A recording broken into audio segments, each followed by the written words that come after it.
ಆತ್ಮೀಯ ಸ್ನೇಹಿತರೆ ಎಲ್ಲರಿಗೂ ನಮಸ್ಕಾರ. ನೀವೆಲ್ಲ ಈಗ ನೋಡ್ತಾ ಇರ್ಬೋದು, ಸೇತುವೆ ತುಂಬಿ ನೀರು ಹರಿತಾ ಇದೆ. ಇದು ಸರಗೂರು ತಾಲೂಕಿನ ನಂಜೀಪುರ, ಕಲ್ಲಂಬಾಳು, ದಡದಳ್ಳಿ, ಕಟ್ಟೆಹುಣಸೂರು ಮತ್ತು ಕಡ್ಜೆಟ್ಟಿ ಇತರೆ ಗ್ರಾಮಗಳ ನಡುವೆ ವರ್ಷಪೂರ್ತಿ ಹರಿಯುವಂತಹ ನುಗು ಹೊಳೆಯಾಗಿದೆ. ಇದಕ್ಕೆ ಅಡ್ಡಲಾಗಿ ಕೆಳದರ್ಜೆ ಒಂದು ಸೇತುವೆಯನ್ನು ನಿರ್ಮಿಸಲಾಗಿದೆ. ಅಲ್ಪ ಸ್ವಲ್ಪ ಮಳೆಯಾದರೂ ಸಾಕು, ಇದು ಸೇತುವೆ ತುಂಬೆಲ್ಲ ನೀರರಿದು ಮುಳುಗಡೆಯಾಗಿ ಅಕ್ಕಪಕ್ಕದಲ್ಲಿರ್ತಕ್ಕಂಥ ಜಮೀನುಗಳಿಗೆ ನೀರರಿದು ಬೆಳೆ ನಷ್ಟವಾಗಿ ಸಂಪರ್ಕವನ್ನೇ ಕಳೆದುಕೊಳ್ತಾ ಇದೆ. ಇದು ಪ್ರತಿ ವರ್ಷ ಒಂದು ಮಳೆಗಾಲದಲ್ಲಿ ನಡೀತಕ್ಕಂತಹ ಒಂದು ದೊಡ್ಡ ಒಂದು ನರಕ ಯಾತನೆ ಆಗಿದೆ.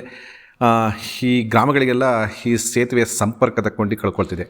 ಇಲ್ಲಿ ವಿದ್ಯಾರ್ಥಿಗಳಿಗೆ, ವ್ಯಾಪಾರಸ್ಥರಿಗೆ, ಕೂಲಿ ಕಾರ್ಮಿಕರಿಗೆ, ವಾಹನ ಸವಾರರಿಗೆ, ರೈತರಿಗೆ, ಈ ಒಂದು ಗ್ರಾಮಗಳಿಂದ ಕೆಲವು ವಿದ್ಯಾರ್ಥಿಗಳು ಶಾಲೆಗಳಿಗೆ ವಾಹನದ ಮೂಲಕ ತೇಳ್ತಾರೆ. ಅವ್ರಿಗೂ ವಿದ್ಯಾರ್ಥಿಗಳಿಗೆ ತುಂಬಾ ಕಷ್ಟ ಆಗಿದೆ ಅಂತ ಹೇಳ್ಬೋದು. ಒಟ್ಟಲ್ಲಿ ಈ ಮಳೆಗಾಲದಲ್ಲಿ ಈ ಒಂದು ಸೇತುವೆ ತುಂಬಿ ಹರಿಯೋದ್ರಿಂದ ಜನರ ಜೀವನ ಒಂದು ಅಸ್ತವ್ಯಸ್ತವಾಗಿ ನರಕ ಯಾತನೆಯನ್ನು ಅನುಭವಿಸ್ತಾ ಇದ್ದಾರೆ. ಈ ಸೇತುವೆ ಸಂಪರ್ಕ ಇರುವ ರಸ್ತೆಗಳೂ ಕೂಡ ತುಂಬ ಕೆಸರುಗದ್ದೆಯಾಗಿದೆ. ವಾಹನ ಸವಾರರು ಓಡಾಡೋಕ್ಕೆ ಆಗೋದಿಲ್ಲ. ಅಷ್ಟೊಂದು ಆಯತಪ್ಪಿ ಬಿದ್ದಿರುವಂಥ ಘಟನೆಗಳು ಸಾಕಷ್ಟು ನಡೆದಿದ್ದಾವೆ.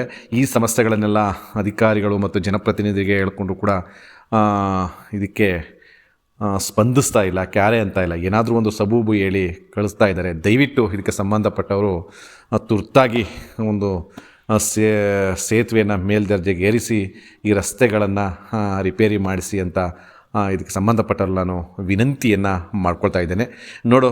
ನೋಡೋಣ ಎಷ್ಟು ದಿನ ಆಗುತ್ತೆ, ಕಾದು ನೋಡೋಣ. ಅನೇಕ ವರ್ಷಗಳ ಕನಸು ಯಾವಾಗ ನನಸಾಗುತ್ತೆ. ಇದಕ್ಕೆ ಸಂಬಂಧಿಸಿದಂತೆ ಪತ್ರಿಕೆಗಳಲ್ಲೂ ಪ್ರಕಟವಾಗಿರುತ್ತದೆ.